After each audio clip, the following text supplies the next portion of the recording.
আল্লাহর ওয়ালিরা পৃথিবীর বাংলাদেশের যেই প্রান্তে যেই বাড়িতে গেছে, তারা সেখানে অত্র এলাকার সমস্ত মানুষদের দ্বীন শিক্ষা দেওয়া থেকে শুরু করে আল্লাহ ওয়ালা বানানো পর্যন্ত এবং দ্বীনের বাজার বসানো পর্যন্ত, মসজিদ মাদ্রাসা প্রতিষ্ঠাকরণ পর্যন্ত সব কিছুর খেদমত বাংলাদেশের টেকনাফ থেকে তেতুলিয়া পর্যন্ত আল্লাহর ওয়ালিরা করেছে।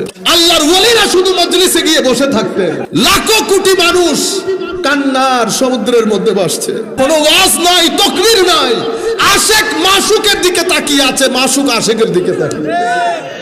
দুইজন জানে না কান্নাকাটি কেন হচ্ছে। কান্নাকাটি কেন হচ্ছে? কারণ আমি যিনি ওয়াজ করছেন তার ভিতরে যদি আল্লাহ না থাকে, রাসূল না থাকে, তা দোকানদারি। আপনি আসছেন, দাওয়াত করছেন, টাকা দিবেন, আসলাম, চলে গেলাম, কিন্তু দ্বীনের দাওয়াত তো এগুলার মধ্যে হয় না। এটা তো আশেক মাশুকের খেলা, আশেক মাশুকের খেলা।